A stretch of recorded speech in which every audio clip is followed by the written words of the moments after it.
Hello friendship! My name is Jade and welcome back to my channel. So ginawa ko po itong YouTube channel ko nitong quarantine period lang, pero sobrang tagal ko na po talaga siya gustong gawin.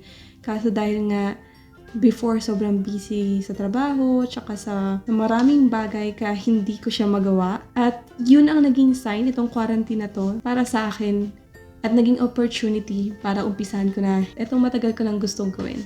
So kagaya nga po sa nakita niyo sa title nitong video na ito, today we're going to answer your queries about YouTubing. If when is the best time to have your own YouTube channel and how to do it. So if you're new to my channel, hi, my name is Jade. I am a seafarer and I'm making videos about travel and music. So this video is going to be the first of many video tutorials na gagawin ko po. Sana po supportahan nyo. So if you are into travel videos, music covers, and vlogging tutorials, you came to the right channel. So please consider subscribing and click that notification bell para po maging updated kayo sa mga susunod nating gagawing videos.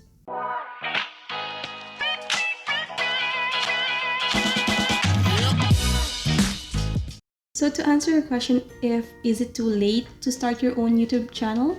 The answer po is absolutely no. YouTube is the second largest search engine, with Google being the first. And they're both under the same company. So hindi po siya mawawala. In fact, ngayong quarantine pa lang, dumami lalo yung mga aspiring vloggers or content creators dahil ngayong pandemic. Every day, just like you for sure, palagi tayo nasa Google or nasa YouTube to search for different things. Yung iba gusto na educational, gusto na matuto, so nag-search sila ng tutorial. Yung iba, bored sila, so gusto na ng entertainment. So napakadaming reason kaya yung mga tao ay pumupunta sa Google or YouTube. Kaya wag po tayo mawala ng chance kung ngayon ka palang gagawa ng YouTube channel mo.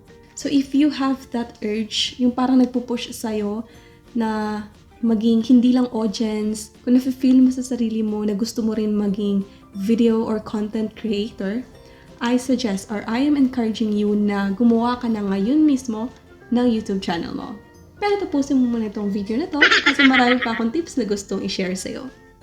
So kung yung sagot mo is gusto mo nang umpisahan pero hindi mo alam kung kailan yung right time para sa'yo, o naghihintay ka pa ng sign, please take this video as your sign para mag-umpisa ka na ng YouTube channel mo.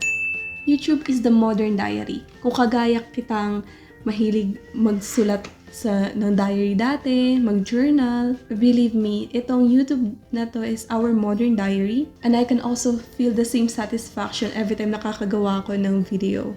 So I guarantee you na kung nai-enjoy mo mag-diary or mag-journal, is may enjoy mo rin ang gumawa ng video. If you would notice, yung ginawa kong mga videos is travel and music kasi yun yung gustong-gusto kong gawin. And that is my first tip to you. Be real and be yourself. Not just because meron kang idol na vlogger and nakikita mo nagiging successful sila sa ganong field, doesn't mean na susundan mo na yung yapak nila. Dito sa YouTube, you have to be yourself.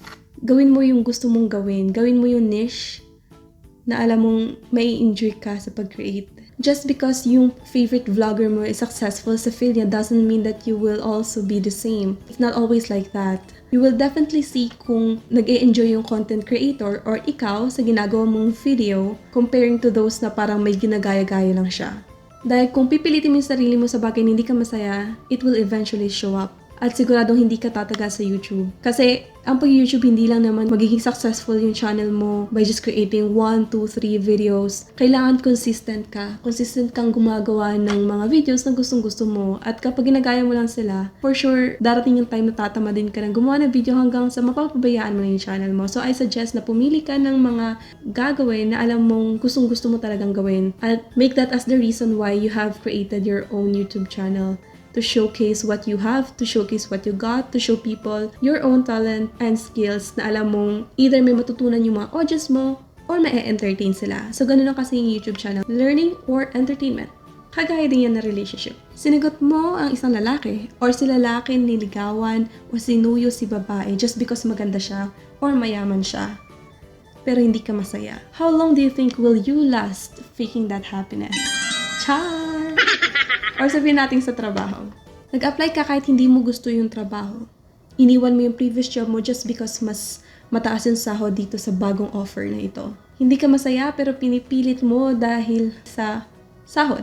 Siguro tatagal ka, pero believe me, you will be in a survival state every single day of your life. Magiging mahirap para sa'yo para mairaos yung bawat araw kapag hindi mo gusto yung trabaho mo. Kaya nga may kasabihan na if you love what you're doing or if you love your job, you never work a day in your life. Now, you're fully motivated. Alam mo sa sarili mo na gusto mo nang gumawa ng sarili mong YouTube channel. Pero naguguluhan ka naman kung anong content yung gagawin mo. Hindi mo alam kung anong klaseng video gagawin mo. Lahat ng tao sa mundo ay may talent or skills. Kahit nga baby, may mga skills na agad sila, may mga talent sila. At alam kong ikaw na nanonood ngayon, meron ka ring talents or skills. At yun ang gagawin mo, content mo. Hindi mo na kailangan mag-aral ng mga bagay-bagay na papakita mo sa channel mo. Again, just be yourself. Kung anong meron ka na gusto ipakita sa mundo, then do it. Magaling ka bang kumanta? Then do cover songs. Hindi ka marunong kumanta pero gusto mo lang kumanta. Kahit di ka marunong kumanta, gusto mong pakitang gilas. Still do it. Diyan ka masaya eh. For sure, madaming tao may entertain din sa'yo. Mapapasaya mo sila at the same time masaya ka. Kasi nagawa mo yung gusto mo. Hayaan mo yung mga bashers. Palagi talagang merong bashers. Kahit hindi ka nag-YouTube, nandyan pa rin yung mga bashers na yan. Hayaan mo sila. Dahil tandaan mo, habang pinapanood nila ang video mo, nakakatulong sila sa pag-increase ng watch time mo. And apart from that, nagawa mo yung gusto mo. Or magaling ka bang sumayaw? Or mahilig ka mag-TikTok? Make a compilation tapos i-post mo. Another content na yun. Samantalang meron namang mga taong napaka-talented, alam mo may skill sila, pero napaka-mahiyain naman. Pero nandun pa rin sa sarili nila na gusto nilang gumawa ng sarili nilang YouTube channel. Napapakita yung mga nagagawa nila pero wala lang talaga silang confidence. Sobrang mahiyain talaga sila. May pag-asa pa ba silang mag-YouTube? Of course. Kagaya ng mga magaling magluto. O diba, ideal sa mga housewife, sa mga nagtatrabaho sa bahay, nakasambahay, sa mga naka-assign sa kusina. As long as may internet connection ka, videohan mo lang yung ginagawa mo. Di mo kailangang humarap sa camera kung nahihiya ka. Videohan mo lahat ng ginagawa mo and mag-voice over ka. Kagaya nito. Okay guys, for today's video, tuturuan ko po kayo kung paano gumawa ng kape. Kaso, meron pa ring tao na kahit na hindi na silang kikita sa camera, na nare-record na nila yung boses nila, inauutal na sila. May pag-asa pa ba sila? Meron pa rin po. Eh di mag-subtitle ka, kagaya nito.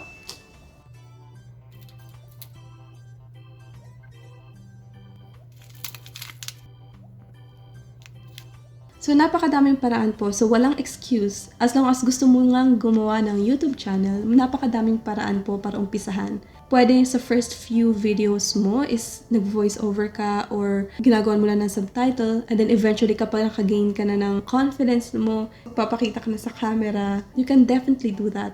Kaya nga sabi ko, be yourself and be real. Hindi mo kailangan pilitin yung sarili mo kasi eventually you'll be able to find yourself growing. And believe me, maa-amaze ka na lang sa mga maa-achieve mo dahil sa pag-try. Hindi po talaga ako teching person. Actually, hanggang ngayon, hindi talaga ako tech savvy. Itong mga editing skills ko na ito, dito ko lang po yung natutunan to. I know yung pag-edit ko hindi pa talaga pro, pero kung mapapanood mo yung naunang videos ko, compared mo sa editing skills ko ngayon, makikita niyo po talaga yung difference. At dun pa lang parang nakaka-proud na, parang natutuwa na ako sa achievement ko. So kung nakapag-decide na kayo kung anong gagawin yung content or niche, now, this is the best time for you to create your Google account. Sa paggawa ng Google account, magkakaroon ka rin ng access sa Google Drive, of course, YouTube. Napakadali lang po niya. For sure, meron na kayong email address, probably Yahoo. So this time, kailangan nyo lang po talaga gumawa ng Google account. So once you got it all out of the way, I suggest na i-download nyo po itong YouTube Studio. Itong YouTube Studio po na ito, I can make another video para ma-explain further kung gaano po siya ka-importante sa ating mga content creators. Kasi dito sa YouTube Studio, dito mo ma-manage yung YouTube channel mo and so much more. So, i-download nyo lang po siya sa inyong App Store or Google Play and then let's move to the next one. Video Editing App. Siyempre, para mas maging presentable siya, after nyo i-take yung mga videos and pictures nyo, kailangan nyo na siyang i-arrange para maging much more presentable video. And I've tried many video editing apps and napaka-easy para sa akin. That time, nung first timer pa lang ako itong Kinemaster. Iba tawag nila Kinemaster or Kinemaster, whatever you call it. And the good news is, it's free! And meron pa silang updated Kinemaster Pro 2020. So, inad ko na po sa description box yung link para automatically madala kayo dun sa page. So, next to me, you'll see how you're going to download it. So, since I have the older version, i-uninstall ko lang po siya.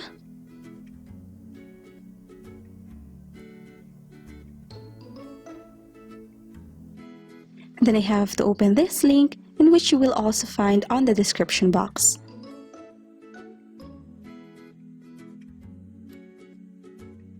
There you go! Just click on the download button and hintayin lang po natin siyang ma-download sa ating device. Now it's completed. Open lang natin siya. Install. Wait for it.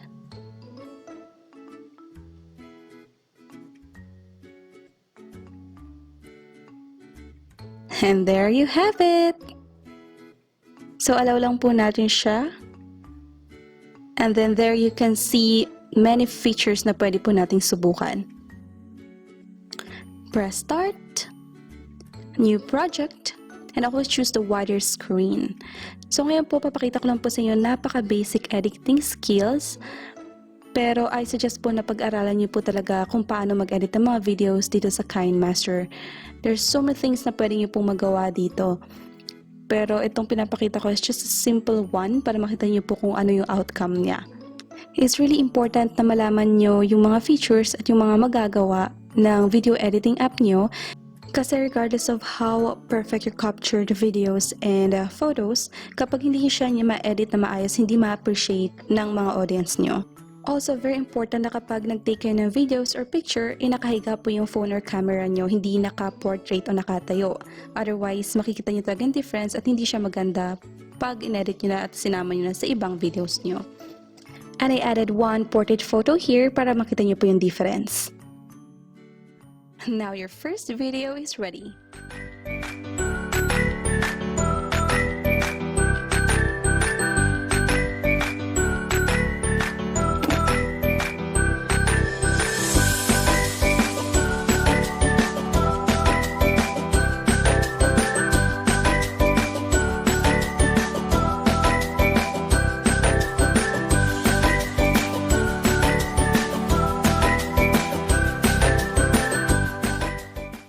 So there you have it! You're officially a content creator. Nang na nakagawa na kayo ng first ever video nyo, it's time to upload it on your YouTube channel. Kaya nga sinadjust ko kanina na i-download nyo agad yung YouTube Studio dahil gamit ito, you'll be able to make your own thumbnail. Kasi as you notice, kapag nag-upload lang kayo ng video nyo, may particular frame na pipiliin yung YouTube na magiging temporary thumbnail nyo. And I will explain on our further videos kung bakit napaka-importante itong thumbnail. And dahil dyan, I suggest na i-download nyo din ito next app, the PicsArt. And it is totally free as well. So I suggest na every time nagtitake kayo ng video, before or after or even between, make sure na mag-take kayo ng photo para magamit nyo siya sa thumbnail nyo. Kagaya nito. And here's our quick tutorial.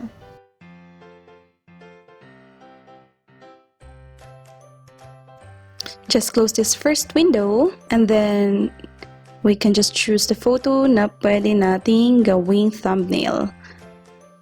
Siyempre, kukunin natin yung tinake natin photo. Then, after mo mapili yung gusto mong background, click on crop. And then, choose thumbnail for YouTube.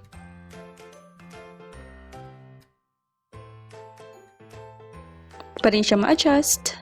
In this case, gusto ko siyang ipagilid. And then, you have an option also. Kung gusto nyo i-blur or lagyan ng other effects itong background nyo or yung first photo nyo. Next is add photo. Kung ano naman gusto nyo ipatong sa inyong background. In this case, ito. And then, just choose cut out.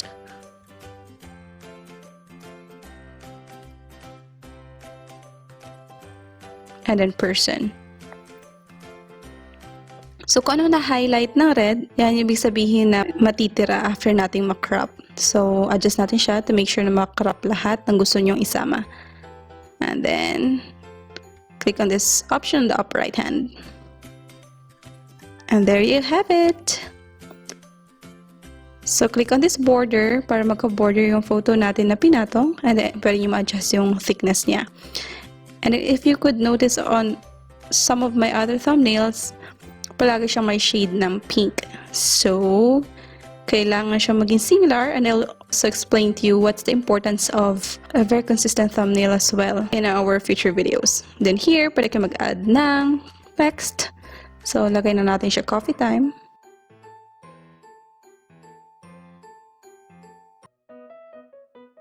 And then we can also change the color. And then choose stroke para magka-border yung letters natin. Adjust nyo siya. When you're ready, just press this check mark on the upper right hand and then we're ready to export it. And then save lang natin siya sa device. And then there you have it.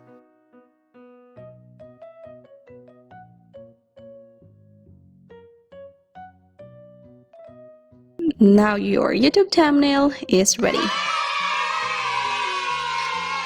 For instance, you have successfully posted your videos on YouTube and we just have to change the thumbnail. This is what we're going to do. First, click on your uploaded video, then click on this edit icon. Under the edit icon, and then click on this change icon. Hahanapin natin yung ginawa nating thumbnail and then automatically i-change na yung thumbnail doon sa YouTube natin. So, hindi ko na siya gagawin ngayon kasi hindi ko naman pinost yung video na sinample natin. So, all you have to do is to click on save and you're done! So, the good thing is, habang nag-upload yung video nyo sa YouTube, pwede kayong mag-multitasking at gawin nyo na agad yung thumbnail nyo sa PicsArt. Make sure that you will create a very consistent thumbnail para sa mga susunod nyo pong videos. Yung parang identical siya. Ako, palagi may shades of pink. Halata naman ba? Same yung font size, font style, para madali na rin ma-recognize ng mga future audience nyo. So, there you have it! You got your first ever video! So, this will be my first out of many tutorials na gusto kong i-share sa inyo. This will all be based on my experience. Sana po nakatulong ito sa inyo. So, just a quick rundown. We have already created your first ever Google account. You got your YouTube channel. You created your first video, made your own thumbnail, and uploaded it on YouTube. So, sana po nakatulong ko sa mga nag-uumpisa pa lang dyan sa larangan ng pagbablog.